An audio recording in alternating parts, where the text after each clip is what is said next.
Yo, yo, yo, welcome to another edition of the Geeky Bros Podcast. I'm your boy Tactix. Yo, it's just Darcy here. And this is Big Geek Umar, recovered, back from my trip, and happy to be with my bros. Recovered. What happened to you again? I got thought you COVID. Oh, yes, that's right. I thought you just went on vacation. My bad. My fault. No. But I'm glad you're good. That was the one that I was typing my in because I couldn't talk without coughing like half my lung out. Right. And you missed last week's show too. I did. Yeah. I did. I was in Did Greece. you watch it later though? I did. I'm stop not lying, gonna watch. guy. No, I'm not going to watch Black Mirror, but you guys definitely made some interesting points. You're never gonna watch Black Mirror. Mm. How dare you? Okay. Are you going to watch Star Trek? Moving on. So what's up with you, Darcy? I'm here. I'm dealing with Wi-Fi problems, so I'm apologizing for this up front because at some point I'm just gonna cut out of nowhere. But it's all good. Yo, do the voiceover, bro. We got you, yo. Yeah, flexing on these hoes, yo. I'm game for this. I can voice over at any moment, so let's do it. I love it. And what's good with you, man? Me, man, yo, bro, just finished my last final exam for one module. So yeah, I'm good, man. I'm good. I'm just congratulations. After this, I'm gonna take a long, kick some exam sleep. ass. That's the plan. That is the plan. Yeah, sleep and some dominoes in whichever order that works for you. Yeah, Sunday. You got some killer exam beard coming out too. I do, man. I do. I'm taking a page from your playbook, bro. Yeah, Umar's you do it, bro.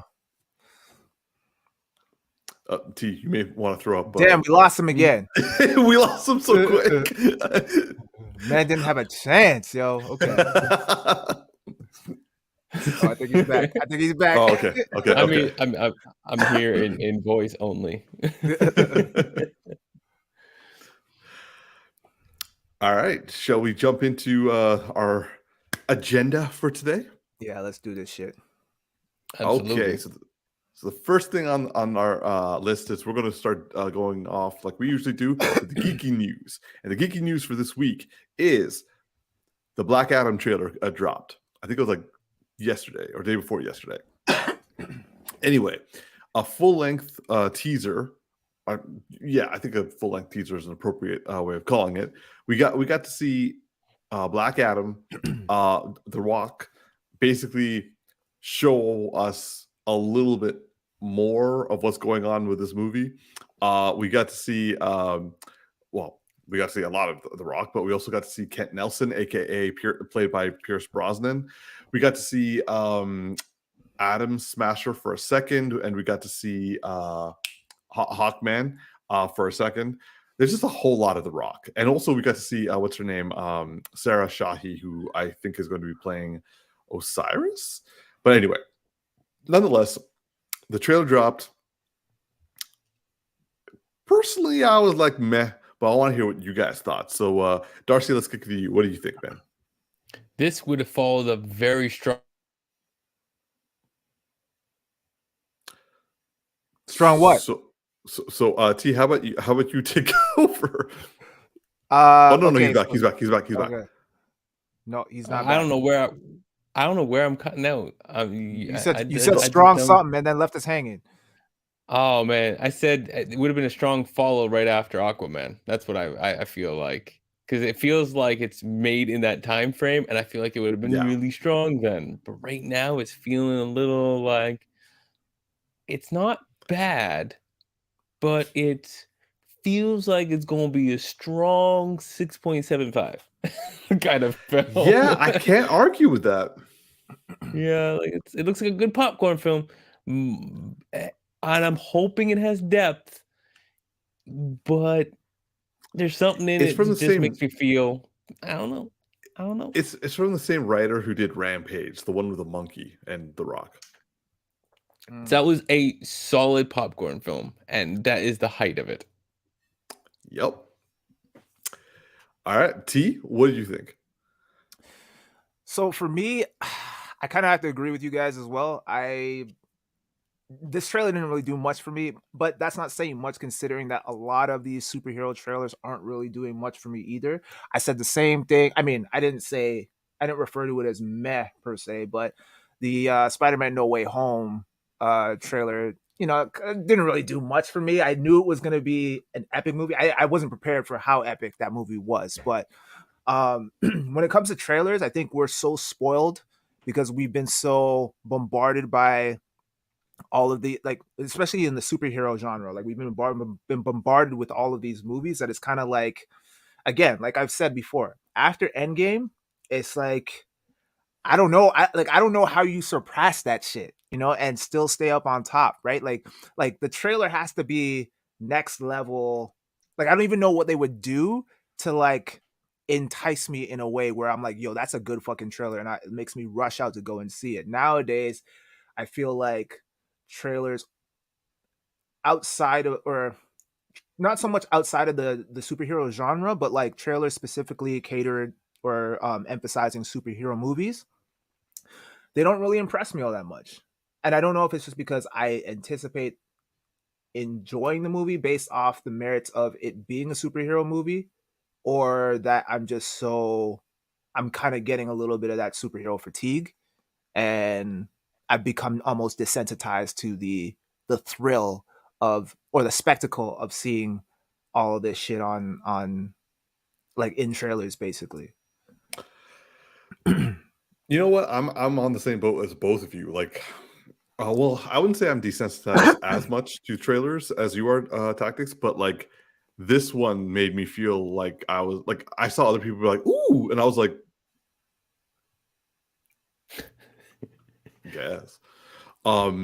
So yeah, like this just, I mean, this could have been good, but I feel this is going to be another example of a film that could have been good, but just was fine, like passable. Like it's not a negative in DC's cap. It's just a wasted opportunity, but fun. Like I think the problem is with me also is that, like, unless it has something to do with like the superheroes that I'm like a huge fan of, like I'm kind of like, I go in there, or if I see a trailer that is like some random character, I'm kind of like, oh, okay, that looks cool, but like it's not enough to kind of tickle my fancy. Like if they, like, they already gave me like the Batman, we just got our Spider-Man fix, so it's like there's nothing left for me to really be like, to get really super excited about. Like the Thor trailer like was pretty close, like I'm kind of interested to see how that all pans out, but other than that, like I don't know much about Black Adam other than like what we've seen in like the Justice League like animated shows and stuff like that. So yeah, when I see trailers of these random, not random, but like more Side obscure characters characters. or side characters that I'm not really all that familiar with or was never really a fan of growing up, it doesn't excite me all that much. But I'm open to it because it was like the Guardians of the Galaxy. It looked fun, but I didn't know who any of those characters were until I went and saw the movie, and I'm like, oh shit, that looks cool, really cool. Now I want to see Guardians of the Galaxy 3. So that's kind of my take on it. This is coming from a guy who doesn't like space. Exactly. So yeah, that's my whole view on it. Darcy, any final thoughts? Yeah. I'm just worried it's going to lack substance, or it's going to try to have substance and not execute it. Like it. Amen. Oh shit. We lost him. Don't worry. I got you. Nope, I don't got you. Am I good? Am I here? Am I not? Yeah, you good. Yeah, we lost you for a bit. Yeah, it's weird because every time you say you lost me, I can still see Umar and he's talking, and then nothing, and then I can't see Tactix, so it's weird. It's a weird experience for me. But yeah, I'm just worried it's gonna lack in substance, and like there's a whole like slave aspect to his character, and I'm more worried that it's gonna be a thing we learn about than a thing we experience. If that makes sense. So nope, I completely agree. All right, and seeing as Darcy's checked out for another second, I'm just gonna say like I'm in agreement. This looks fine. It could have been good, but I don't think it will be. Maybe we'll be surprised. Anyway, Moving on. Next topic, or next trailer discussion, is the new movie called Prey, which is essentially a Predator film. And it's basically following a Native American, I think it was, I don't want to butcher the name and offend people, the Comanche Nation 300 years ago. And it follows Naru, who's a female warrior who wants to basically prove herself as a warrior, and ends up going toe-to-toe with a predator who decided to come to Earth and do what he did in the first, in all his movies.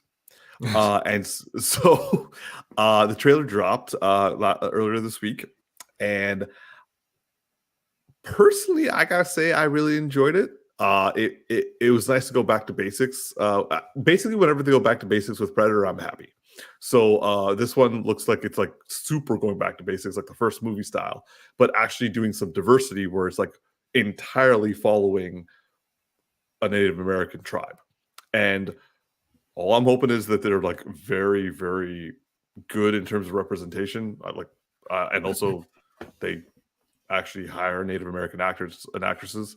But yeah, so I want to know what you guys think. T, let's start with you this time.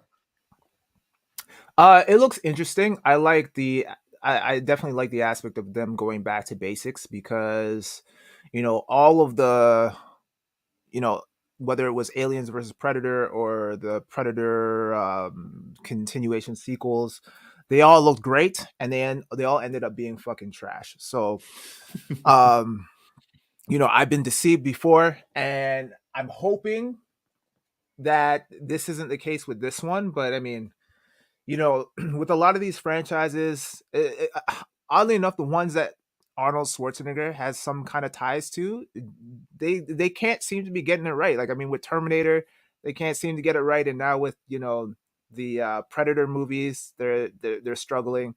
So hopefully this becomes a hit. It does look interesting. It would have been nice, and maybe, I mean, it's still open. I don't know any news about this movie at all, but it'd be nice if Arnold did make some sort of an appearance. I doubt he will, considering the time period. But I was like, how is a Austrian gonna show up? No, but I mean, if for example, like, let's say, like, at the end of the movie or whatever, like that, they do like a modern day, like where it's like a modern day kind of thing or whatever, right? Like, because I just always wondered, like, why Arnold was so attached to coming back for almost all of the Terminator movies, but completely abandoned the Predator movies. Aside from the fact that the storylines have all been shit, but I mean, you could say the same thing for Terminator as well. So I was gonna say, like aside from Terminator 2, like they didn't really do a good job for Terminator 3. Yeah, so I'm like wondering, like, why? Like, is it just the writers excluding him, or like did he have no interest in wanting to come back at all for this franchise? Because I mean, when we think of Predator and Prey, we always associate that. I mean, at least I do associate it with Arnold, the OG. And the fact that they haven't brought him back is kind of mind-boggling to me. They could have done it for like the Adrian Brody Predator film, but like they just mentioned him. Yeah. Darcy, how about you, man? What do you think?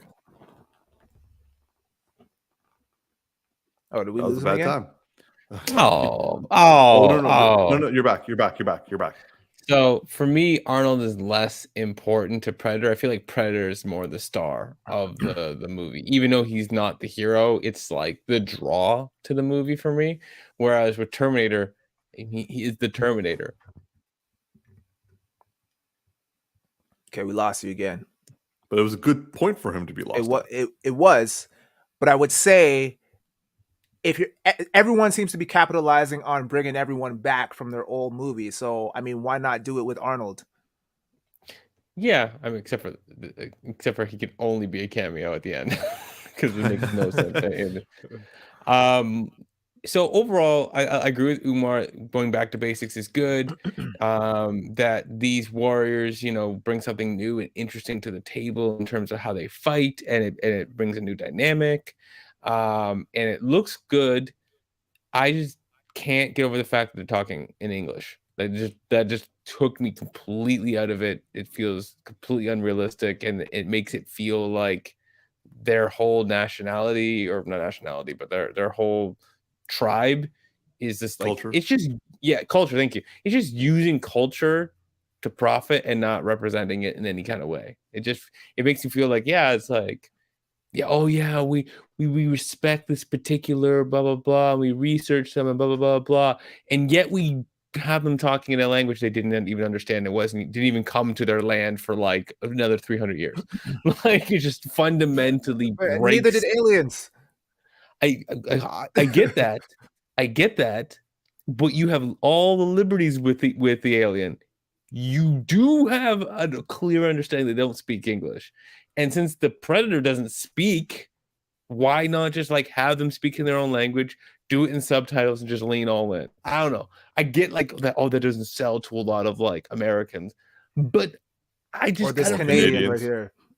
Yeah, I just can't. Okay. Hold up. On this topic, actually, because I did look into it after you said something, Darcy. It turns out there was a lot of discussion in terms of trying to do. Did you guys ever see The Hunt for Red October? No. In the movie, it's basically like a Russian sub that's like Sean Connery is the leader of a Russian sub. And so what they do in the first part of the movie is they're all speaking Russian with subtitles, and then they kind of like pan right in to the mouth, and then they pull back out, and they go from speaking Russian to speaking English. So it's like meant for you to understand that they are actually speaking Russian when we're hearing English.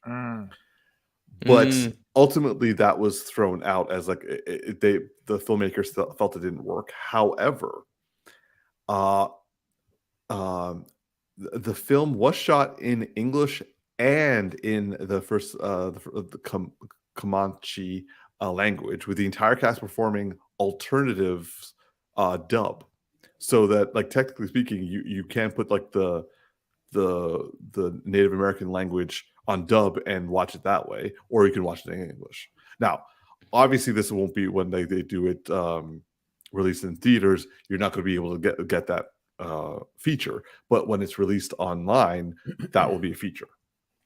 You know, though, I've seen it work before when they've done it in sci-fi films, where they'll like have someone who's like a voice translator, and then they'll show it translated, and then it just stays translated for the rest of the film. And I feel like if the Predator has that tech, they could show it from the Predator's perspective at one scene, and then it just stays that way for everybody else. Like, oh, I like that. Yeah, just something to the effect like, I want to feel like it's authentic to them and not just using them, like using their culture. And so, but I get why, English people want to see it in English. Right. All right. Well, yeah, for me, I would say that I actually really enjoyed the trailer. I'm super hyped for it. I'm looking forward to watching it. I hope they're going to be culturally and representatively appropriate. The actress, the main actress who's going to be the warrior who's going to take on the Predator, she looks so familiar to me, and I wish I could like pinpoint where I've seen her. And actually, while I'm here, I might as well just click on her name. Doi. I mean, Amber, we are doing a show, but Amber Mid-Thunder. She was in Legion. She was in Legion? Oh, yeah, that's who I know her from. She did either of you guys watch Legion? No, I didn't. Yeah, I did. She was one of the personalities, the multiple personality guy. He had like a woman perspective of himself. Got you. I mean, yeah. It also seems like she's, based on her last name, it also feels like she's actually like Aboriginal. Oh yeah, I remember her. Oh yeah. Yeah, she is actually Native American, so thank God for that. I'm kind of hoping the rest of them are as well. But yeah, so she looks dope. It also looks like they're leaning, because like I usually find a lot of action films when it focuses on women, like action films, that they don't actually play to the women's strengths, except in the movie Salt with Angelina Jolie, where like you see her actually like taking down guys the way she would with someone of her body type, and she's like literally throwing herself for these like hits and punches and like these massive like throws to like bring guys down in certain ways using her body weight and all that sort of stuff. Like this kind of looks like they're going to be focusing on this actress's capability of like shooting things or like throwing things, and that's going to be her like main strength, as opposed to like doing what Arnold Schwarzenegger did. And even though he didn't like match, like when he looks like someone physically can take on a predator in a hand-to-hand fight, but like that's Arnold Schwarzenegger. I like when Adrian Brody, when they said like he put on like I think it was like 10 pounds of muscle to face the predator, everyone was like, "You're going to tell me this skinny little guy is going to take on the predator?" And like no one believed him to be like an actual physical threat to a predator. So, but I like in this one that shows that she's crafty. It shows that she has the weapons. It shows that she has like dexterity in order to like be very deadly from afar. So I'm kind of hoping that they play that out. Okay. All right. Well, moving on. So our last bit of geeky news is the announcement this week that they are going to be making a second Joker film. Director Todd Phillips has announced that they're going to do Joker, and it has some sort of French name like Folie à Deux. I probably butchered that terribly. Is defined as an identical or similar mental disorder affecting two or more individuals, usually the members of a close family. Interesting. Anyway, I was not a big fan of the first movie. I had a lot of problems with it, like on like just as a film itself, and also how it glorified violence and tended to support incels. But anyway, I'm not happy about this. I'm actually getting really tired of these supervillain movies because they just are they're just useless in my opinion. But that is just my opinion, so I want to hear what you guys think. So Darcy, how about you, man? Like what did you think about the announcement of this second Joker film? First of all, can you hear me? Am I here? Yes. Am I available? Okay. Heavily on the definitely wasn't looking for it. If I hear good things, I'll check it out. I could totally see myself passing on this one. Yeah.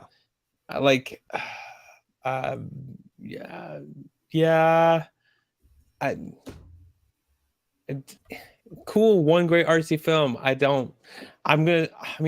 Part of me does want to see where it goes based off of how it ended, and the other part of me is just kind of like, I need to see a good trailer.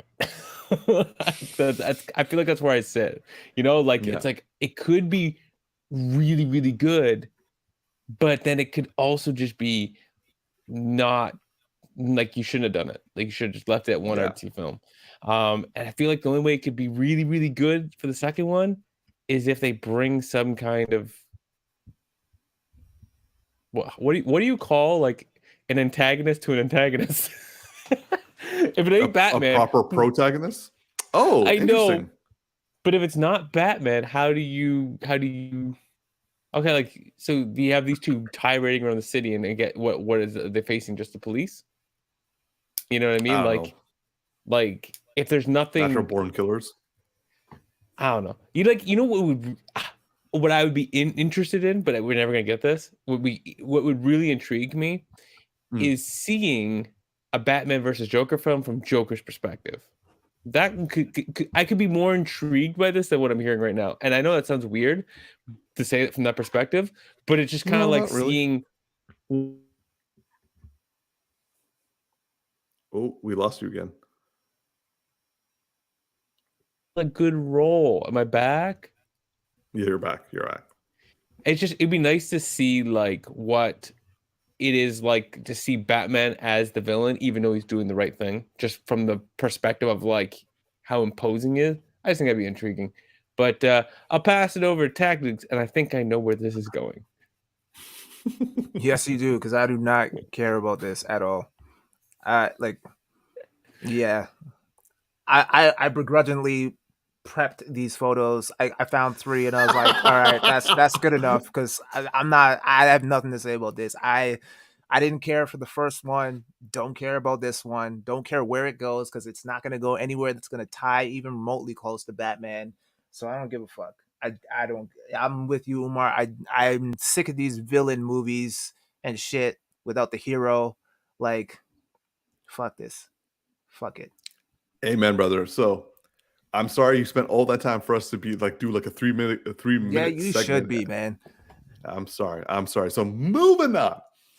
So now we're getting to the meat of shit that I want to talk about this week. And as you can probably tell, I'm a little bit excited. And so, yeah, we're going to start it off with a whole bunch of shows that have been like, ever since I've been away, just like so much shit has been coming on streaming services to watch. And like, I go away for 2 weeks, and that's the 2 weeks that everyone decides to release everything. So I had some catching up to do.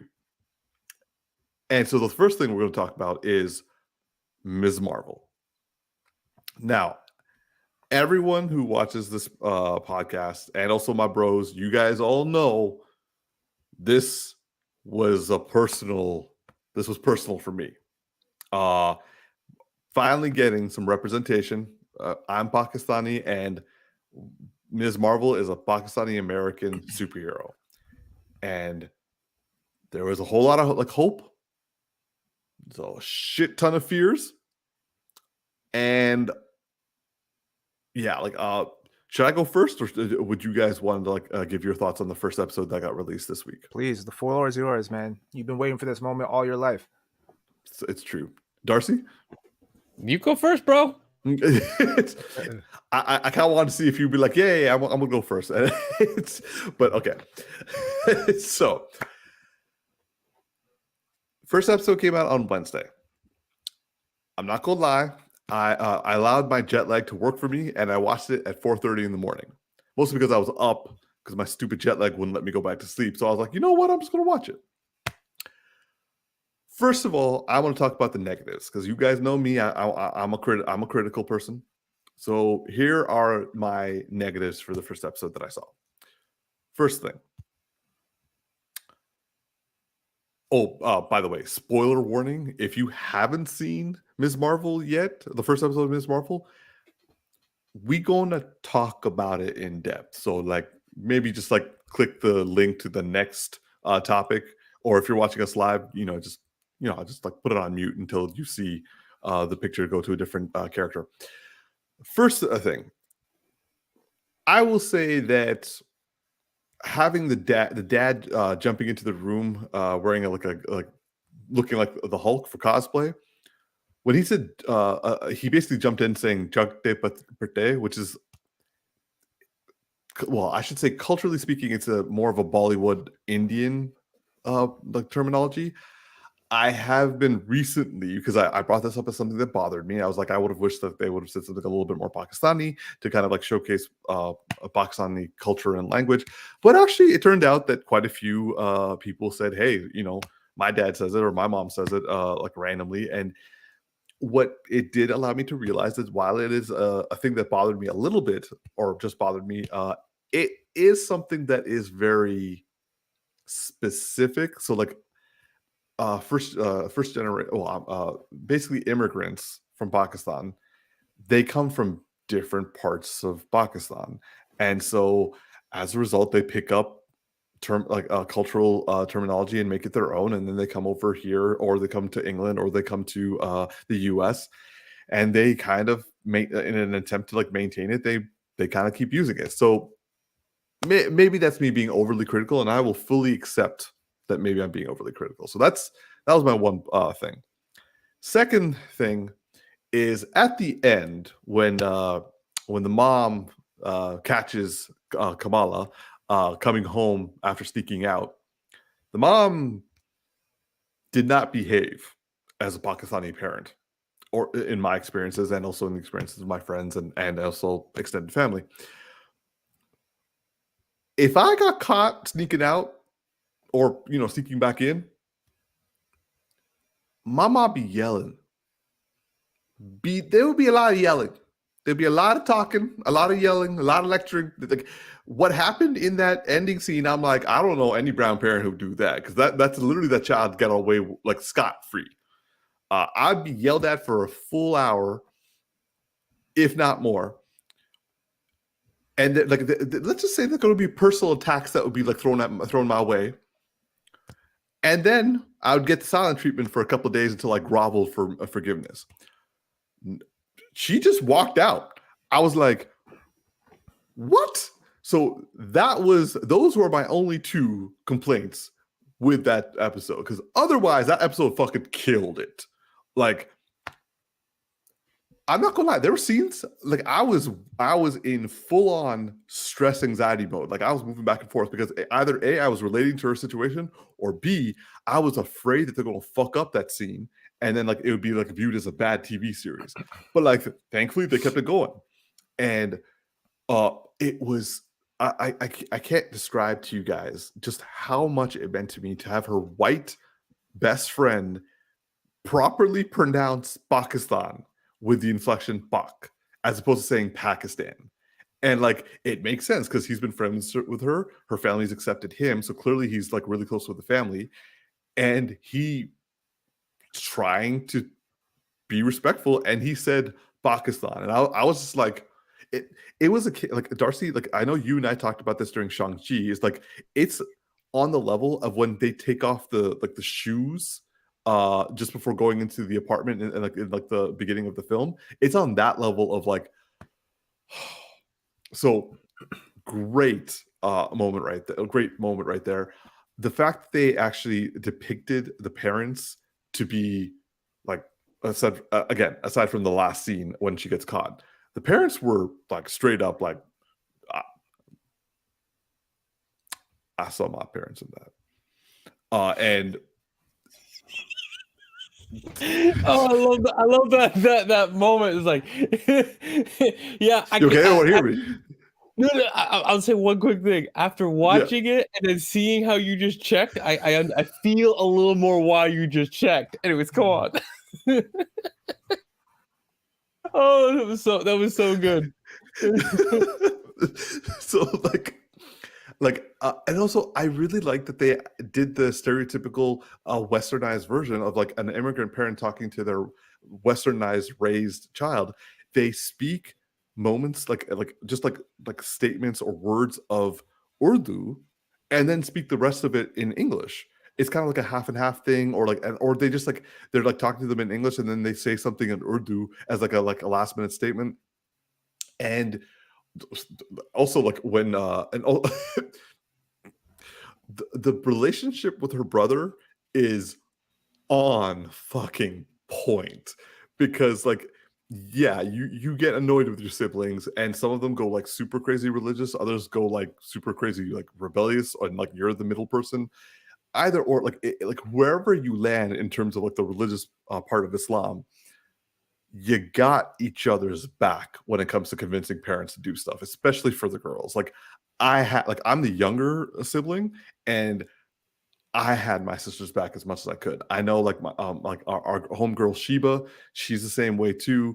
You back up your siblings because you know you're going to need them to back you up one day. Especially when you want to convince them to like go to the mall or like, you know, hang out with like the opposite sex. I'm just saying like, yeah, it like, and so leaving all the, like, I was a big fan of the cultural representation. I loved the sensitivity that they brought to it in terms of acting.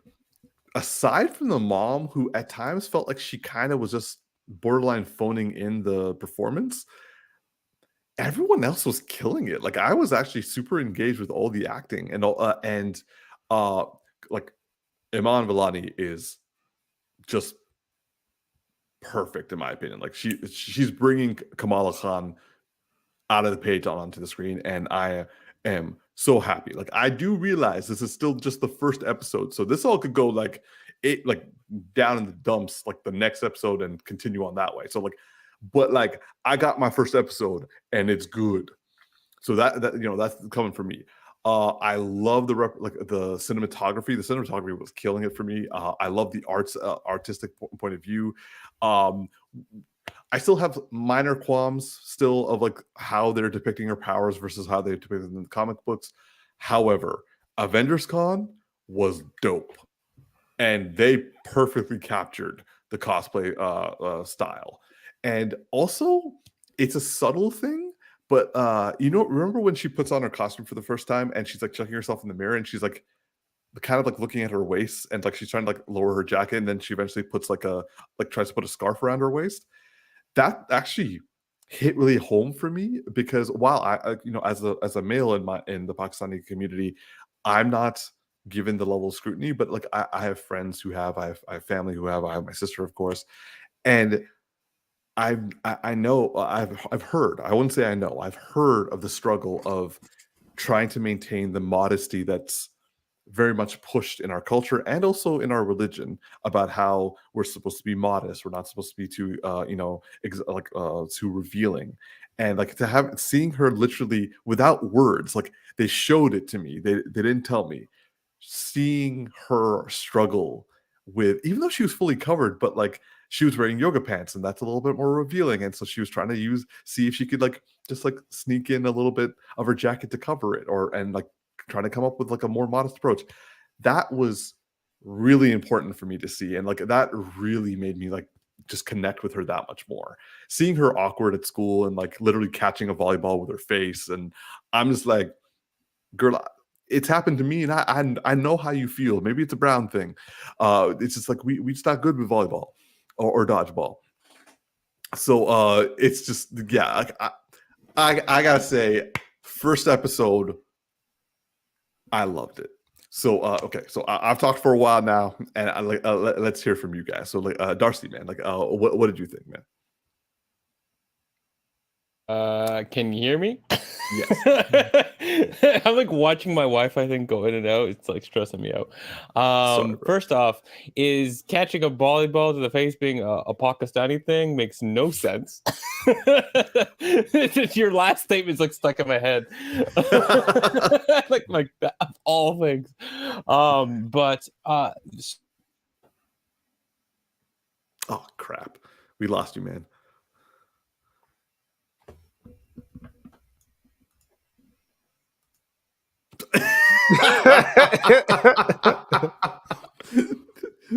Can you hear me during this, or should okay, you're back. You're back. Oh man, if y'all can hear me but can't see me, that'd be good. But if y'all can't hear me, that's the problem. Okay. So far, first episode of all Marvel shows, number 1. Ooh. Well, he made his point, so I'm happy about that. I just go to Tactix and hopefully my Wi-Fi fixes. Fuck this! Oh my god! All right, take over for a second. Okay, so I'm obviously very ignorant in terms of a lot of what was represented. That being said, I love the cultural representation, even if I don't understand the customs completely. I love the fact that Disney is being a lot more open to exclusivity and what's the word? Representation, right? I think that we need that right now, especially given what's been happening during the pandemic and everywhere and all that shit like that, right? So I really like the fact that we're seeing a lot more of that, and I think it's a very educational moment for us people who are ignorant to the culture, right? It was the same thing with Black Panther, it's the same thing with Shang-Chi, and now it's the same thing with this, where we're getting a look into a world that we're not 100% familiar with. And even if a lot of the things don't really resonate, at least it's an educational, if done well and represented right, unlike, let's say, Aladdin, which we now learn was a complete debacle of representation. But this done right is a really good educational tool because it opens up a lot of people's eyes into a different world, a different culture, a different kind of way of living, which is really great. Accurately too, accurately, right? Sorry, authentically. Yes, and you get more of that inspirational tone spread across the board, as opposed to just always seeing white people being depicted as heroes. Now you get to see black people and Asian people and now Pakistani people, right? Like it's there's something very empowering about that, because now you can see yourselves in the eyes of a lot of these different heroes, right? And you don't have to just go to read a comic book to see that, right? So that's great. In terms of the episode, you know me, I always give three episodes before I make a clear, decisive decision as to how I feel about the show. It's a little too early for me to really kind of give my full view. I mean, it was entertaining. I mean, I never found myself bored. I liked the style in which they presented the episode. I like the little animations kind of squeezed in, like kind of like interjected into that, so that was a nice creative touch. It did come off a little bit I don't mean this to be ironic, but like a little bit Disney, in the sense of like, I agree, you know, like it kind of it has that same kind of vibe as what's that movie, what happens in it? it's a brother and a sister, and they're superheroes, but it's not like a Marvel or DC. No, not Incredibles. It's I can't remember it off the top of my head, but it kind of gave me that vibe. Scott Pilgrim? No, not Scott Pilgrim. They're of I think Hispanic descent. Spy Kids. Spy Kids, yes, it kind of gave me the Spy Kids type of vibe. I could see that. And I could see that. And so like it kind of took me out of it, in the sense of like, not to say that there's anything wrong with it and that's a bad show. It's just I don't know if it's catered towards me, if it's not really my cup of tea. I will say that it is more kiddish. Yeah. And so it was kind of like I'm just getting off of The Boys, and so I'm like, like, you know what I mean? It's like going from The Boys to this. It's like vastly different, bro. So I'm just kind of like, I don't know, man. I wasn't like, I guess I'm still scarred from what the shit that I saw in The Boys, and I guess we'll get into that later. We'll get that. But yeah, going from that to hold up, you saw The Boys first, and then you saw I finished The Boys, and then you gotta space those out. You gotta space those out.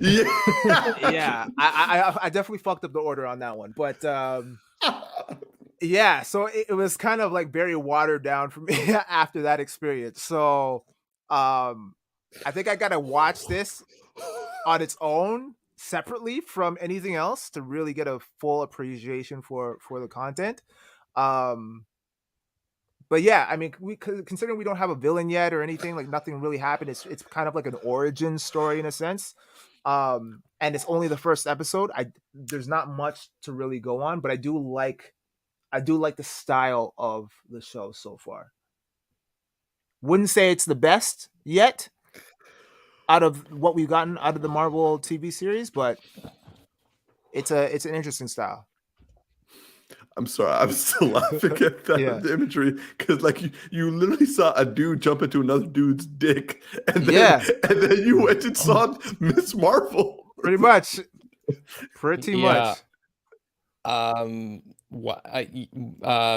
spoiler. It's like watching it's like watching like hardcore porn and then switching it to Teletubbies or some shit. Like, wow. it just doesn't match, yo. So yeah. Maybe have like a bit of a space, like do like a palate cleanser the next time you watch the next. So Darcy, since we got you on good internet right now, you wanna go? Yeah, I'm also adjusting some settings. Hopefully I stay better, but probably not. It might be my luck. So first episode, best episode for me so far, the Marvel shows. It has the potential to be the best Marvel show for me, period. So far. I agree with Tactics. There's some moments that feel like, a little bit cheesy. There was even some moments where she like delivered a joke, it didn't land. I get that was part of the character, but I also felt like it kind of took me out of the scene for a second. But overall, though, it was like the best live action adaptation in terms of taking notes from this Spider-Verse movie, in that it was so artistic, and but it felt like, no, this is her character. It was like, this is a weird two comparisons, but it was like, if you said, I want to take from Into the Spider-Verse and I want to take that artistic idea of constantly showing the expression, but stylistically, I'm gonna steal from Superbad, and then I'm gonna splatter it everywhere without the dicks. But like, it was like, but like in Superbad where you're just drawing all the time. It's just something about that. Like, I felt like it was like a teenager drawing everywhere. Funny enough, if the dick drawings were actually in this, it would be a lot more on par with The Boys. Exactly. Yeah. So Tactics. This show comes out on Wednesday, and The Boys comes out on Friday. And if you watch them that far apart, it won't be such a big deal. Because I definitely did not watch them together. Fair. I trust me, I've learned my lesson. One thing I really, really enjoyed, like you were saying, was, and correct me when I mispronounce things, okay? Oh, worst time for you to cut out. But it's never like it's always at a cliffhanger. You never just I know. Oh, okay, you're back. You're back. Urdu, am I saying it right? Or the thing is, it's difficult for you guys, Western people, to say the right way with the R's because it's Urdu. I'm trying here. Close enough. Yeah, I don't got the time for that. No. Yeah, I was practicing. But while they were... Wait, what? I was doing this. I was like, bro. I was trying. I appreciate it, bro. I actually appreciate it. So thank you.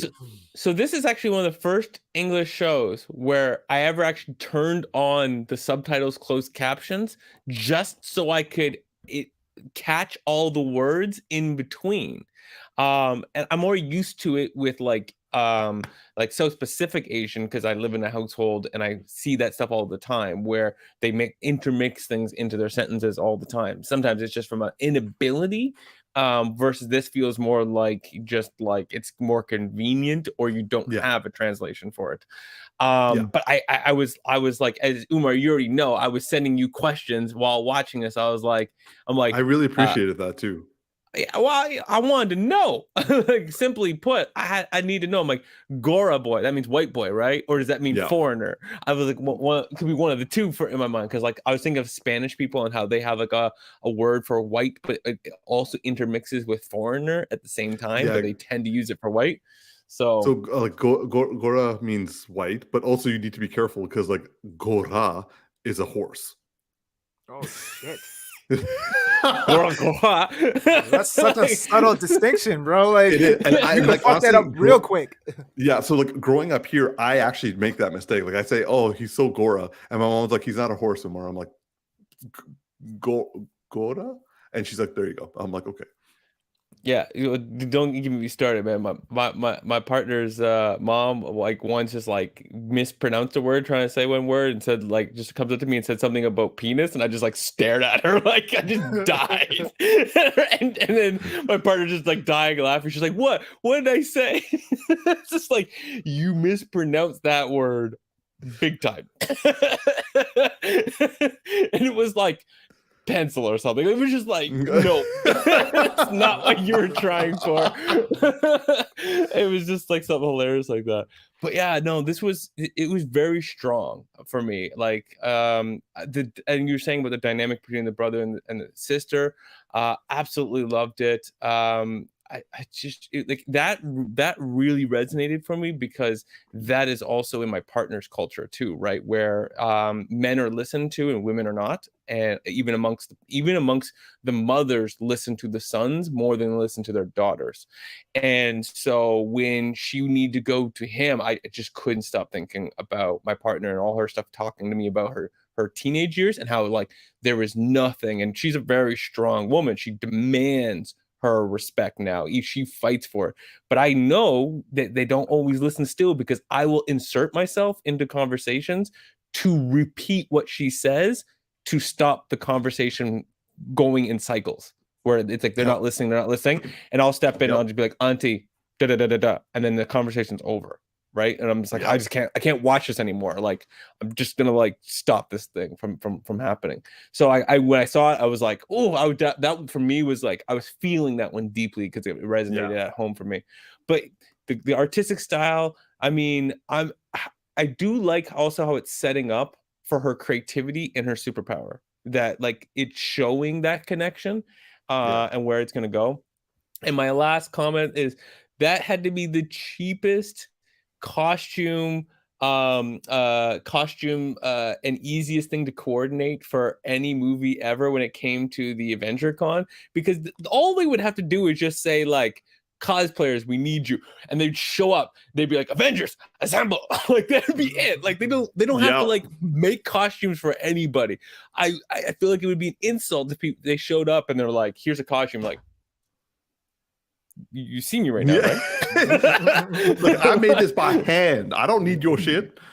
So I just respect it. It's like, it's for me, you know how like when you see like The Walking Dead and how much people like really go into the making, like being a zombie and the culture and like all there's a whole thing about it, right? I was just like, man, they just had to say where the location was. Like, no, absolutely.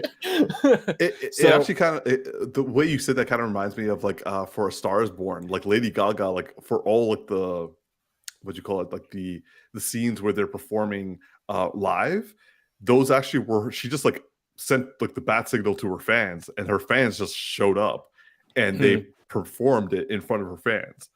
And I was just like, oh shit. Yeah. And that makes it amazing, you know? Yeah. So kind of going back to what something you reminded me of, there was another scene, like, so going back, aside from when her dad jumped in and said "Junk de Perte" while in like full Hulk outfit, that scene actually, like, that hurt me to watch, because it's very rare to have your parents actually kind of try to like compromise with you, because it's either like no, or like it's very binary. Like it's like, yeah, sure, I'll let you go, or it's like, yo, no, that's not happening.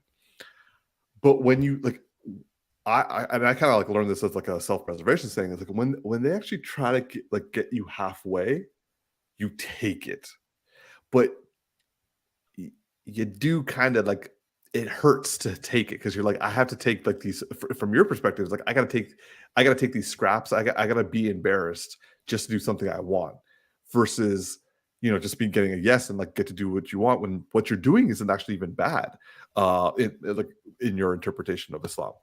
So the scene that where she actually said to them, it's embarrassing, and I was like, ooh. And then I saw the dad's face, because like, you know that like when they do compromise, they're trying. And I guess as I've gotten older, I've been able to kind of identify a little bit more with the fact that they are trying more and more. Obviously, when you get to my age, like, they don't need to try; they just let you do whatever you want because you're an adult. I'm still a kid. Anyway, so but like with that scene actually like really hurt me to watch. Just like, I felt bad for everyone, like the mom, the dad, and for her herself.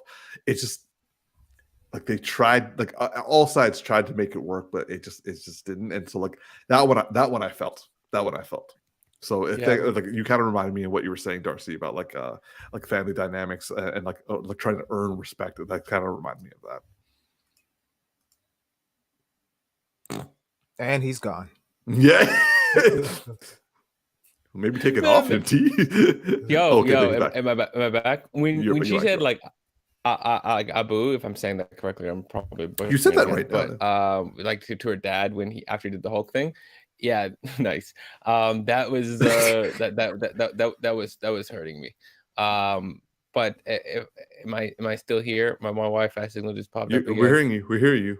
Okay. The other thing that I'm also there's something you said about her mom like kind of phoning in. It felt like I felt like that mom really articulated a lack of desire for a lot of things in a lot of scenes that felt very real to me. I didn't really get the feeling she was phoning it in. I kind of felt like she was so lacking in desire of certain things, like so unimpressed with things or whatever, that it almost felt like she didn't want to be in the show. But it wasn't like she didn't want to be there. It's just she was. You're right, T. Always on a cliffhanger. Yep. We'll just keep it on you. It's all good. Yeah, it's fine. Hopefully he'll come back. Yeah. Well, oh, you're back. You're back. I'm this Wi-Fi thing. I'm going to be spending all weekend figuring this thing out. Sorry, but bro. Though I felt like the mom did add some nuance in that last scene with her expressions in terms of when she just walked out. I thought her expressions were strong. I do agree though that like it felt like where's the bigger lecture that was supposed to come out of this? Yeah. But I also, this is where I feel like, is it a westernized mindset, like the executive production of the show trying to move things along to an agenda, or is it something like you need to have happen in the story that the parents have to do these couple of things that are out of character? Which makes sense. Like these are plot connecting. Yeah, it's plot connecting. You know, I feel you. Like I feel like could have given us like could go in for 3 more minutes just making it feel like shit, and then yeah. How about you, T? Like any additional comments based off our discussion? No, I think I covered everything that I wanted to say in regards to the show. I feel like you guys have a deeper connection, given well, obviously with you, Umar, given your culture, and then Darcy with you and who your partner is. For me, I'm completely ignorant to it, and I only know a small fraction of it based off of the fact that Umar, you're one of my best friends, so you know what I mean. So I know it vicariously through your world or through your lens, but I don't really have a lot to relate to in this regard. So I'm basing it off of ignorance and like other things that the show is really giving me. And like I said, like I like the artistic direction that it's going in. I just need more of an episode to kind of really resonate with the show overall as a whole. Okay. Yeah, fair. Yeah. All right. Well, moving on. So the next show that we're going to be covering is we're going to be discussing the first episode of the Star Wars TV series Obi-Wan Kenobi. Now, we know that there have been 4 episodes that have been released, but all of us have only been able to watch one. I think we're all staggered, but like we all have seen the first episode, so we're going to start there for this week, and then in future podcasts we'll be talking about the rest of the series. Now, I actually am super excited to hear what Tactix has to say about this series because we all know our homie has a aversion to space, and specifically is not as into Star Wars as Darcy and I. So this I gotta hear. T, what do you think of Obi-Wan? I mean, if I had to choose between Star Trek and Star Wars, I'd definitely go Star Wars. But even then, like you said, I have somewhat of an aversion to space. I don't know why. We still haven't discovered why it is. I don't know what my issue is with space Childhood in trauma. general or sci-fi. I don't know. I don't get it at all. Maybe you looked up in the stars and someone slapped you or something when you were a kid. No, I don't know, man. I don't know what it is. Like because I remember a long time, like when I was maybe 7 years old, one of my dad's friends let him borrow the box set of the original Star Wars trilogy, and we watched that entire thing. and I remember enjoying it. Like I was like, oh, this is cool. But somewhere along the way, somewhere along the transition into adulthood, I just was like, yo, fuck space.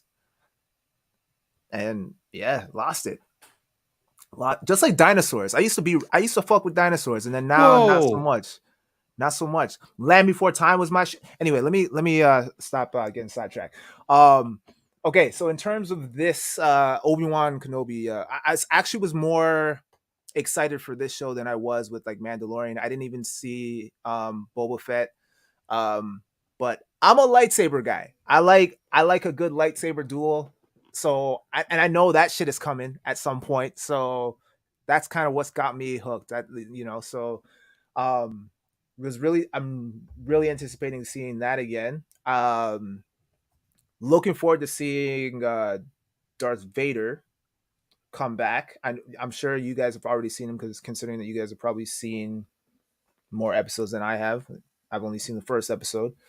What I did like about this episode, and it's a small thing, but I liked the recap from the episode prequels, just to kind of get me caught up to speed, because I haven't seen the prequels. Yeah, I haven't seen the prequels in years. So just to kind of backtrack and kind of do a recap of like what's transpired over the years in between that time was really refreshing and really helpful for the overall storyline. I like this world that they're setting up, where like, Jedis are kind of like outlaws now, and like they're being almost kind of hunted, and then we get to see baby Luke and baby Princess Leia and all that shit. But yo, that fucking chase scene, man, holy bro, I was like, what the fuck is going on here, man? You got two grown alien motherfuckers who are having a hard time catching a 6-year-old girl. I don't even know how old she was. 10. She was 10. Okay, but girl looked like she was 6, like small ass legs.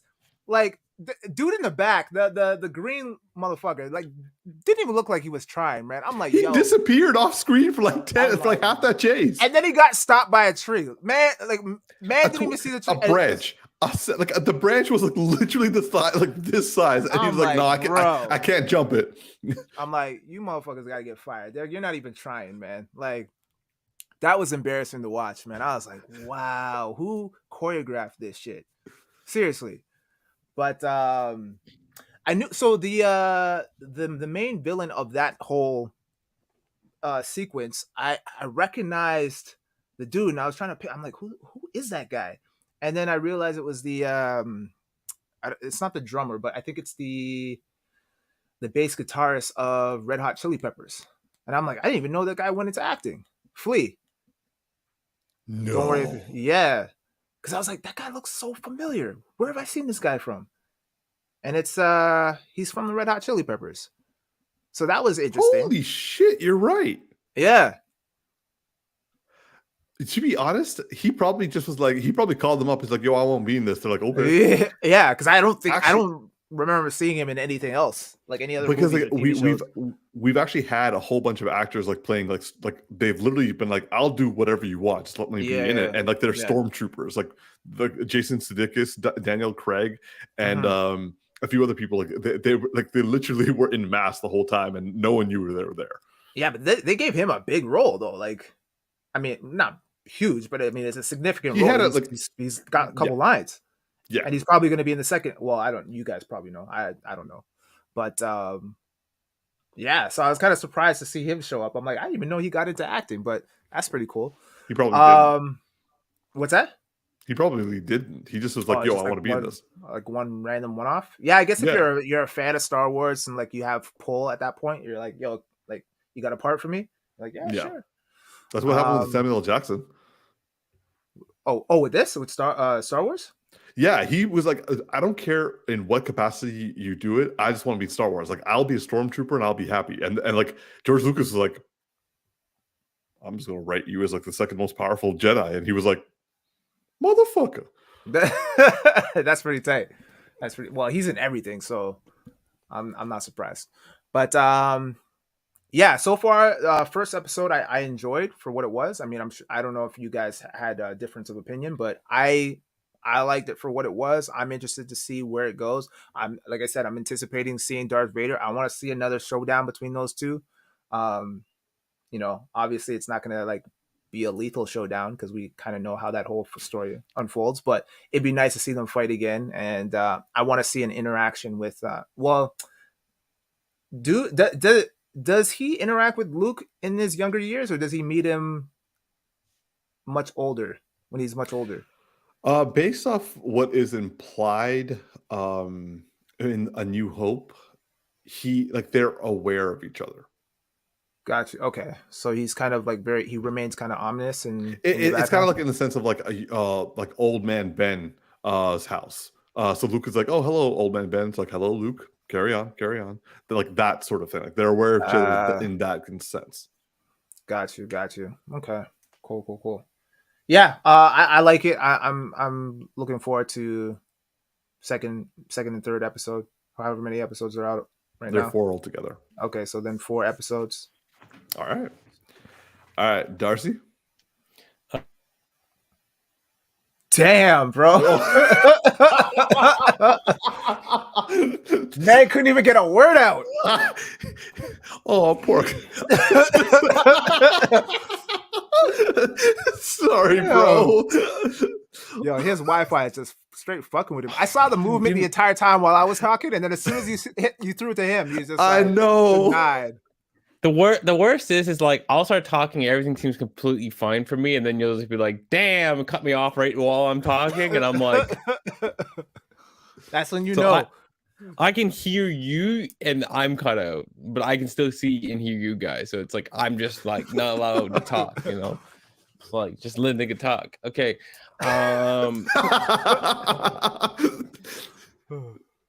This show so far for me has some really high points, especially at like episode 2 or 3. I forget which one it is, but I think it's 3.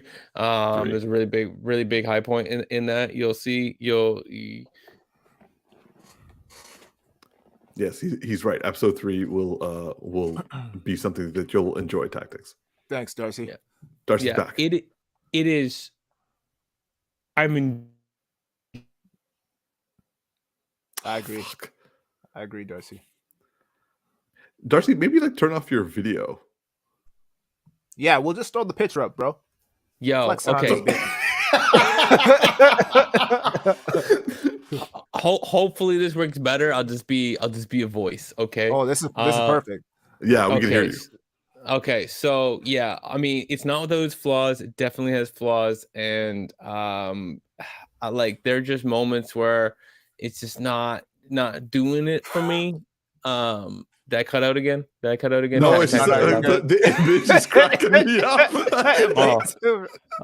Okay, yeah, maybe this picture for sure. But you look strong in the image, but this is not your strongest moment right now, bro. I'm strong. The Wi-Fi, not so much. but I don't know. Like, I'm enjoying the show. But with Miss Marvel and the boys happening, is the show I'm the least excited for. Like, I'm gonna watch it. And the second comes out, I will check it out. But like, for instance, episode 4 was a bit of a low for me, to be honest for you. Like, and we're not even talking about it yet, but I'm just saying the thing's up and down for me. So it's how do I put this? Not as exciting as Mandalorian season 1. Better than Boba Fett, in the middle right now, but when it has high moments, it's the high moments in episode 3 are better than anything else that's happened in all of the series. No, I completely agree. Wait, Darcy, did we lose you again? I thought he was Fuck, even without the video, Jesus. He was on a roll there for a minute. He was on the roll. Yo, yeah. I want to get him like a Wi-Fi adapter or something. Oh, I think we'll be back. No, I mean, I don't need a Wi-Fi adapter, bro. But anyways, yeah. Moving on. I would say I'm just gonna say my final piece. For me, I would say that I'm very much an up and down with Obi-Wan as well. Like yeah, like there are like the low points are never bad for me. They're just kind of like, I guess that's how you're going to do it. Or I would even be like, why didn't you just do this? But it's kind of like, it's not something that like actually like overtly offends me, but it's just kind of like, sure. But like when the highs happen, I'm just like, yo, that was awesome. And the first episode, I would say that I found it a great, like I enjoyed the time they're taking to show the emotional like ramifications on Obi-Wan. Like he's a broken man. You're seeing a broken man. And like you feel it like when Owen's like, oh, like how you trained his father, you're like, ooh, that was a low blow, man. Clearly this man's like he just wants to give your son a toy. Like chill. But yeah, like I would say that I will also agree. This is the third thing I want to like. The third thing I'm most excited to watch right now that's coming out. And so, on that note, moving on. Man, what kind of a world do we live in where I appreciate this Star Wars shit more than you guys?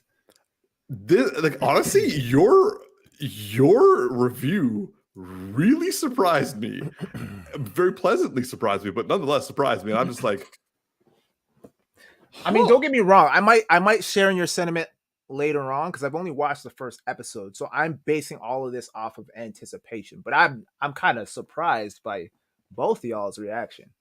Well, don't get me wrong. I think I like it more than Darcy does. But I mean, like this, Obi-Wan's like fighting against the boys, and also my cultural resonance with Ms. Marvel, which was like what, like 2 years in the prepping. Obi-Wan, like I mean, like he can't really compete to that. Yeah, I see what you're saying. That's true. It's very true. All right, moving on. So our final topic for today is something that we have been talking about a lot, and so now we're gonna jump right into it. The Boys season 3 was released last week. The first 3 episodes were released last week. I think the 4th episode dropped today, but I haven't seen the 4th episode, but I have seen the first 3 episodes. How about you, bros? Where are you guys at? Haven't seen the 4th episode yet. Gotcha. I've seen it all. I'm always ahead of y'all motherfuckers. Yeah. All right. So season 3 is out, and let's just jump right into it. Darcy, since we can actually hear you right now, let's give you the floor. All right. Well, I just first I'll set up one of my Wi-Fi pods, so hopefully this helps. It's not helped before, but hopefully it helps now. No, it did not help, man. It didn't help. All right. It's like surprise, motherfucker. All right. So he's back. My love right now for this internet. Oh my gosh. I love living in the country. Anyways, moving on. This season it started off with a fucking bang in every fucking way you can imagine. I'm loving every little bit of it. So oh fuck. Nice review. Yep.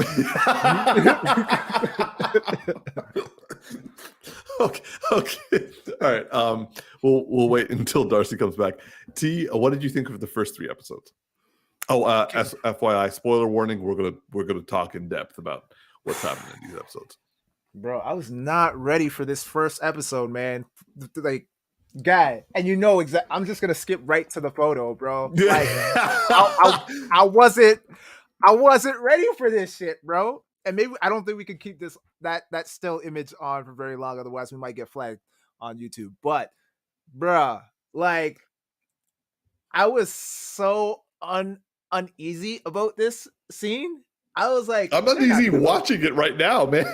Like, and even when I saw that, I didn't take in what it was initially because I kind of like looked away. No, because I was like, is that his ass or is that no? That's definitely not. So that's definitely not that. First off, when is the tip ever that pale? I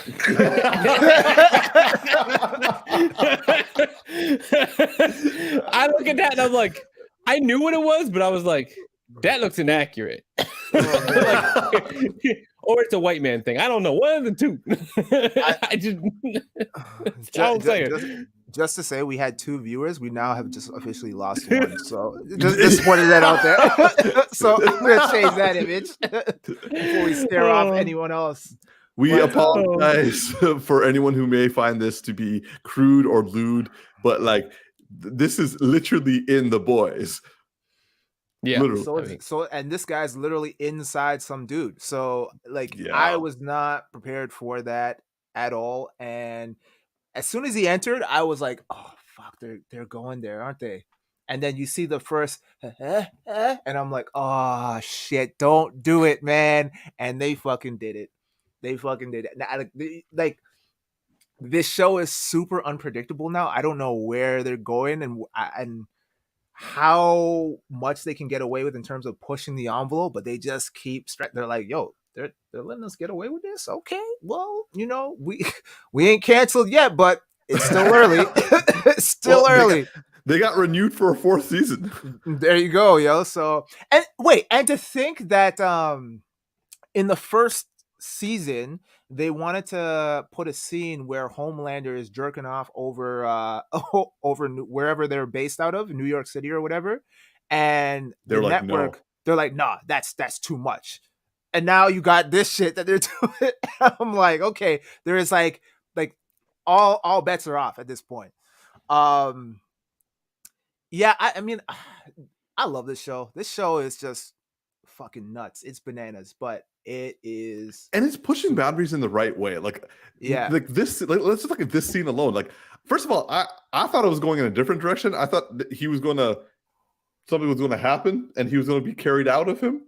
I thought that too. And I was like, and also oddly enough, it was nice. Not nice. I would say I'm happy to see that any form of objectification is not solely on the females. They're actually being fair. Yeah, it's like balanced. Yeah, and I'm like, good for them. Like Game of Thrones never got this right. Yeah, HBO Rome did, but like Amazon's The Boys, they do not. Like they basically they show it how it is. I would say, and like this and. The fact that this scene happened because people like online were talking about why didn't Ant-Man just go in Thanos's ear and then expand to full body and just kill him that way. That's where this came from. Yeah, they've been doing their homework, man. So yeah, kudos for them for paying attention and like, you know, adding that little Easter egg. Super little Easter egg it is. Yeah, super uncomfortable to watch. My dick itched for days after watching that. So I was like, oh my God. But that was super uncomfortable. And then the other scene that was uncomfortable was uncomfortable too. This was a hard scene. This here was a hard scene to watch. I couldn't watch it. I was like watching it like this. I was like, is it over? No, is it over? No. Is he gonna yak or oh man, like Homelander is definitely unhinged, and I'm sure Darcy's gonna speak to this a little bit more because he's caught up. But just seeing the unraveling and his realization of how like, yeah, I can do whatever the hell I want, you know, and no one can stop me. I'm the most powerful being on this planet. Who's going to tell me anything? You know what I mean? And to see that kind of unfold, and then just to kind of, he's basically playing with people now. Like he's not using his powers just yet, like his physical prowess. He's using his fear. He's using his fear as manipulation, and he's like, yeah, I'm gonna let your fear, I'm gonna let you marinate in your fear before I completely destroy you. And he's going one by one, just fucking tearing everyone down and shit. And it's like, it's terrifying to watch. Like, yeah, because I'm like, I imagine myself in that situation, and I'm like, oh my gosh, imagine a dude like that with that much power, and he's just like, he's taking his time breaking down everyone. But this sets up a really good arc for Butcher now, because obviously Butcher, we know, has had this vendetta against Homelander for so long, and now he's kind of like leveled the playing field a little bit. And I want to see them go toe to toe, because Butcher has a lot of pent up aggression that he's got to let out, and I want him to just start dropping bombs on this motherfucker. like put this dude in check. So we know that's coming. The show is great, man. I can't say enough good things about it. I'm on edge, just like Darcy said off air. Every time I watch it, I'm kind of just like, yo, what's gonna happen next, yo? So I literally after each episode, I literally am tense. Like I have to like massage my shoulders because I'm tense. Oh yeah. And then after that, I gotta watch, Miss Marvel, and then I'm just like, fucking up. You're fucking up that order. Yeah, 100%. So like, interesting. This scene specifically, PETA actually like raved and support the boys for doing the scene. No way. They're like, I was still worried you're gonna say the opposite. Yeah, I was they're like, thank you. But wait, what? In what context? Like, what did it? So like, they're saying, first of all, you didn't actually eat like an octopus. It was CGI. Yeah, we did it. Oh yeah. But secondly, they actually showed it as a humanized creature. It was not just some like below like And it's like, no, he had a family, and also like they talked about like they have complex feelings because they are actually complicated creatures, and we're just starting to realize that. Interesting. So like they communicate with each other, like I think through like colors and like that sort of thing. Like, so like PETA was like, this was like, and it actually like was shown as a murder. Like this was the Deep being scared by Homelander to kill his friend and eat him. Yeah, and you know what's all? Sorry, go on. No, go.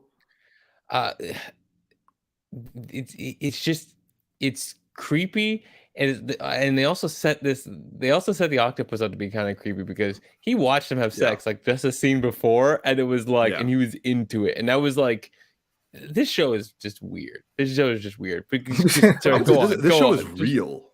It's real because like there are people like this.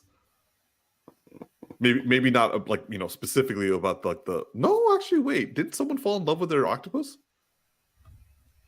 He go there right now. he fucked the dolphin. Oh shit! Yeah. Charlize Theron, hilarious. She's like in everything now. Yeah. She can be in anything she wants to be in. That's how it is. So Darcy, since you got some stuff going on, how about you take over? So I mean, you guys haven't seen the next episode, but I'm loving Homelander like in everything because he is so terrifying right now. I'm just not gonna spoil nothing, but I'm just gonna say in episode 4, the man, I love it.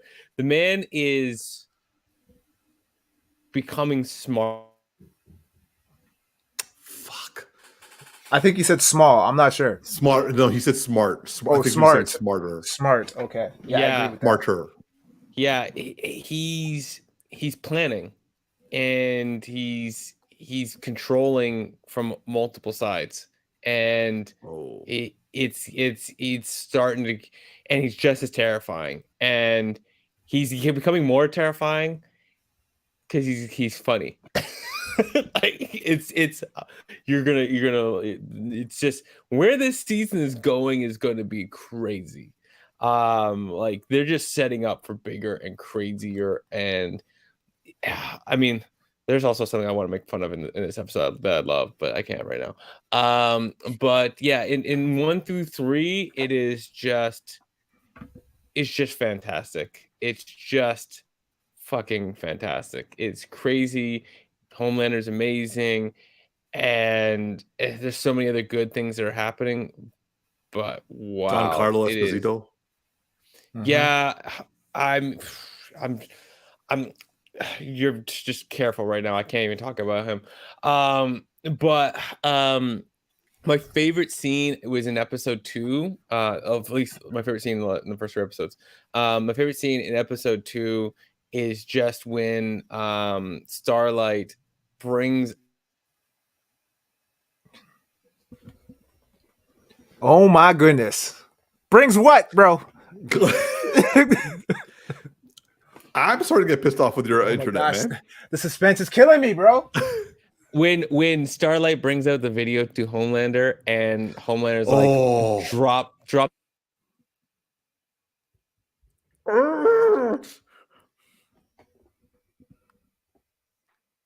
Well, we always have this. Yeah. Prefer to be loved. Fear is a good alternative. Hopefully. Okay, we got you. Yeah, that's that. Okay, so Darcy, that scene is a scene that actually like fully terrified me because he not only thought about it, he has a plan of decimating civilization and making himself like king. This scene. So there are two scenes that actually really made me sad and angry at the same time, and also afraid. This scene was the first one when that poor girl who was suffering like mental health issues and was contemplating suicide, or sorry, not suffering mental health issues, suffering depression, and was planning to commit suicide, and he like caused her, like, scared her enough to not want to commit suicide, and was like, no, you're going to jump, and made her kill herself. Like that just made me so angry and so sad at the same time. And then at the end of this episode 3, where he forces Starlight to kiss him, and like she has to like clench her hand the way she did during her younger days as a beauty pageant child, like a beauty pageant. Those two scenes I like broke my heart and filled me with such a rage at the same time. But yeah, Homelander, like the first episode, I kept thinking, I'm like, okay, you guys have it under control.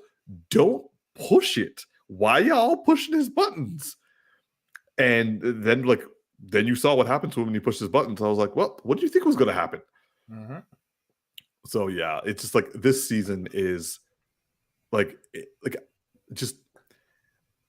I will say that they're not going in any new directions. What they're doing is they're doubling down on the stuff that we've already seen. Like they're rehashing, but they're rehashing with more layers and more depth. Mm-hmm. And they're giving Homelander, who already had a whole bunch of different varieties of, like, he wasn't a one-track villain. He's a multiple level layered psycho. Yeah, Umar, just so you know, episode 4, things are going to start changing. Oh, I'm so afraid of that. Like, he plays this role so well that I'm like, I don't even like you as a person, like in real life. Like, that's how good he is, man. I'm like, yeah. I don't like your face, man. Even if like without the suit and everything, if I just saw you at like a Comic-Con and you were signing photos, I'd be like, fuck you, man. Get away from me. I don't want anything to do with this dude. So, T, I know you will never watch it, and you haven't watched it, but like Game of Thrones, there was a character named Joffrey who was. Oh, damn it! I was gonna make this reference. I was gonna say he's the adult Joffrey who can back it up. Damn you! Why were you going there? Sorry, I had that canned. Damn my wife. Sorry, but like I will say this: like that point where you said, Darcy, yes, he is the adult Joffrey. The difference is he's an adult, smarter Joffrey. Joffrey was an idiot. Yeah, and Joffrey really couldn't do shit if his mama didn't help him. Or if anyone, like if the knights didn't help him, like he was a coward. This guy, like, yeah, like if he got into a fight with someone equally strong as him, he'd probably be like a man child about it and be like, oh, but like right now, like when he sets his mind to stuff, like we saw this in like second season, hell, we even saw this in first season. When he sets his mind to things, he's actually really intelligent, and he like does things on like multiple levels. Like I would say that the most childlike version of what he did was when A-Train said "fuck you" under his breath, and he heard it, and he like got mad and was very aggressive towards him. But what he did with the girl in this scene, and then also what he did with Starlight at the end of season of episode 3, and also like a little bit of how he was interacting with what's her name, Ashley. There is an actual intelligence and manipulative capability, and even with the deep, it's like he knows how much people are afraid of him, and he enjoys making them do things they don't want to do. Darcy, I hear you. So you want to say something? I didn't even make a noise. That was Tactix or something. But yeah, no, I mean it's I just want you guys to see episode 4. I'm sorry, man. I didn't have time to watch it today before the show. So I feel so bad because you were so excited to talk about this, and you're now holding everything back. Well, mostly because of his Wi-Fi. But that, yeah, the internet has silenced me. My internet is racist. That's all it is. Okay, so aside from Homelander, who we've talked a bunch about, and also the Deep, I love Giancarlo Esposito. He's killing it. I love the actress who plays Congressman Newman, who like blows people's heads up. She's fucked up. Huey, I still don't give like Huey. Kind of like he's lost it in this season for me, but like hopefully he'll become something more like later. Seeing Jensen Ackles as like their version of Captain America, but like a toxic male version of Captain America. But then again, he was in the 50s, so like I think he may have just been like a normal guy back then. But and then also Carl Urban has not lost a step, man. No, like that a scene when they're sitting across from each other at the dinner table, and he's just like having tea while like pissing off Homelander. I'm like, do it the ballsy, man. Yeah, and I know the truth; it will never happen. But I agree with you. Carl Urban's gotta play Wolverine. Yeah, it'll never happen. But honestly, the dude has played so many awesome characters. I'm just like, give the man his credit, yo. Give the man his credit where credit is due. He is a fan. He has proven that he is a geek. He is one of us, and I would love to see him in more shit. When they were campaigning to make him Batman, I was like, yo, fuck yeah. When they were now they're campaigning for him to be Wolverine, which will never happen. But yeah, if Hugh Jackman couldn't return, he would be the runner-up, basically. So and T, like you don't even know how true your statement is because you didn't watch Lord of the Rings and you didn't watch Star Trek. He was in both as like big characters. Star Trek, the movie. He was Dr. McCoy in like the I watched Star Trek. I know he was in that. I watched Star Trek, the movies. I've seen them all. Wait, hold up. You've seen all the Star Trek movies? Yeah. Well, the J.J. Abrams ones. That's a very important distinction because I was about to lose my shit. No, not the old school shit. I realized you were making that connection, and I'm like, nah, I can't play that up, bro. I can't do that to you. I saw you scared. You're like, yo, I'm not prepared for the amount of like happiness I'm gonna give this guy. Yo, because I know I was gonna get bombarded with a whole bunch of geek questions that I'm not ready for, yo. So I'm like, nah, we ain't about to do that. Nah, I'm just talking about like the reboots, the movie, cool. The reboot movies. Yeah. Okay, cool. But yeah, he was that. He was what else was he in? He was in Dread, Thor. Oh yeah, he was in Thor. Yeah. Fuck yeah, he could never be Wolverine. He was in Doom, which you didn't like, but I kind of dug it. Did you like that movie? I mean, it's not a great movie, but I I love the game, so I was like, yeah. So I was like, it's cool to see him in there. Yeah. So like I would say like basically, let me put it this way: no one in this show is bad. I haven't like there's no character or anyone that I'm looking at them like you guys are doing a bad job, or like you're like Huey. He's just not like as interesting to me this season. Yeah, but you need a character like that who's like kind of the softie, because like he's being overshadowed by like so many fucked up people. Yeah, literally, he's being overshadowed by everyone. Yeah, but you kind of have to have that one-off, that wholesome character. I feel. Yeah, I actually really like the scene where Butcher like just like loses his shit and just like cuts connection with Ryan, because no one like Ryan as a character can't know this at his age, but like the way he handled the way Butcher treated him actually shows that he'll never be Homelander. He didn't lose his temper. Well, he lost his temper, but he controlled it. He controlled it, and instead of lashing out in a physical, aggressive way, he was like, "I hate you," and ran away. And he's when he calms down, and like obviously Mallory's going to calm him down, but like he does know something was physically wrong with Butcher. He know, and like children always try to like blame themselves for things, or they try to like figure out why did things happen, like why did they do that. And as a child, he'll be like, well, his blood smelled differently, and his heart rate was like really high. Like maybe that's the reason he treated me the way he did. Maybe that wasn't even Butcher. And like so like it gives me hope that Ryan won't turn into Homelander, because like I'm not gonna lie, in second season I'm like, I feel like he's kind of on the fence right now. He could teeter on either side if given this under a certain circumstance. So like if he was under the influence of Homelander for a little bit longer, he might have kind of started to walk that line. Now that he's with Mallory, it's kind of like, you know, he can kind of level out a little bit. But it kind of reminds me a little bit of Batman. Like this kid has gone through trauma. He's killed his mom. He he didn't kill the super like villain, but like he nearly killed that super villain. By the way, that jerk off scene was so awkward to watch. That was fucked up. I was like, yeah, that was a little strange, but I mean, it's to be expected with this show. Yeah, like like this show made it difficult for me to drink milk. Yeah, I don't blame you.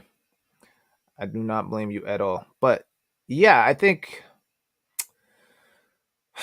you're right in the sense that like there's definitely some Batman Bruce Wayne undertones in terms of the trauma, and I liked the conversation that he had with what's her name again? What's her name? Oh God, Kimiko. Yeah, I really liked that conversation because it kind of shows his humane side, and there's a deep connection there, and if empathy, and if ever he does go off the rails, I feel like Kimiko is the one who can kind of pull him out of that. Yeah, because like she made him feel that other soups don't like having the powers, they ruin his life, and also for him, he the nightmares he has of Homelander also may be helpful, because it's like he doesn't want to become that. Right. So he may have like overcompensated and actually like possibly shut down emotionally, or he just like will live in fear constantly. Yeah. Darcy, does your internet allow you to say anything, or do you want to say anything? I don't disagree with you guys. I want you guys to see episode 4. I mean, I'm overhyping it at this point. Like there's like some like gigantic event, but there's some pivotal stuff that's happening, and there's just. Let me just say this. I'm gonna try not to spoil this, but I'm gonna say this so you can laugh when you get there. But somehow A-Train has something to do with the Kardashians, and when you see it, you'll know what I mean in that moment. But you shouldn't be able to pick it up until you get there. Okay. I think I know where this is going. I don't know where this is going, but okay. I do actually want to ask both of you. So they're trying to like show A-Train trying to get back into like the good graces of the public by kind of like using his Black heritage. Did you guys have any kind of like feelings towards that? I mean, about that, like the story arc.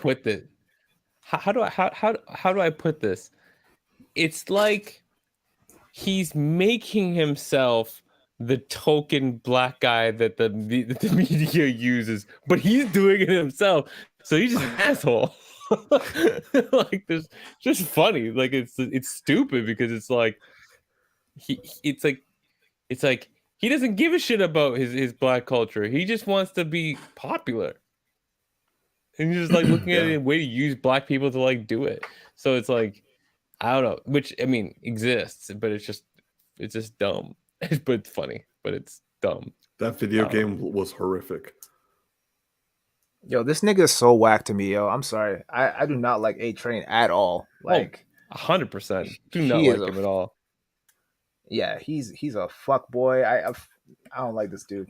Like His character is so bad, but like the opposite of like Joffrey bad, where Joffrey you hated him because of what he represented. This guy, you just like. I have a feeling like I see the guy in real life and I would treat him badly, and he'd be like the most Nubian brother in real life, but like in this show, I just like oh, he's like that's not how I am in real life. I'm like, oh yeah, you're probably right. I'm sorry. You know, yeah, I totally agree. I don't like his character one bit. Like if he dies, I don't even give a shit. Like I don't even care. He's so whack to me. I found his the guy who was like helping him like sell his his like tour in Africa, and also like the slave trade video game, and like the guy's like, I don't even want to be here, but like here we are, and then like afterwards like Africa doesn't care about you, and it's like, well, you don't have a dick, and it's like, yeah, where the fuck did that comment come from? I was like, yo, what? In the first season, that was the guy who like he kind of like got with a girl who like when she has ice powers, and like while he was inside her, and when she came, she froze and broke it off. Fuck. Yes. Okay, it was so far gone from my brain. I Well, so much other shit has happened. Oh yeah, fuck. Yeah, that's a minor detail for sure. Yeah, that was very poignant. Yeah, yeah. I feel like there was like that whole thing referenced something else for me, but I can't remember what it was. Oh, well, right. Whatever. Yeah. All right. Well, we'll wrap it up over there. So clearly, Tactix and I need to watch episode 4, and hopefully by next week we'll be able to watch episode 5 before the show, so we can actually talk about 4 and 5, so Darcy doesn't have to go through another like censorship of himself, and hopefully his whole internet won't censor him even more. Miss Marvel and the boys. Got it. Yes, T, for the love of God. Yes. Just or watch Miss Marvel first and then like binge watch the other 2 if you have to. Yeah. I think I'll do that. All right. Well, that'll do it for today's show. Thank you guys for tuning in. I'm your boy Tactix. Yo, it's just Darcy. Hopefully. Maybe. I totally thought it froze. And this is a Big Geek Umar. Please, thank you all for watching. Please like and subscribe. And also, if you're watching this when it's not live, please click the timestamps in the description for the topics that you want to listen to right off the bat. And live long and prosper, y'all.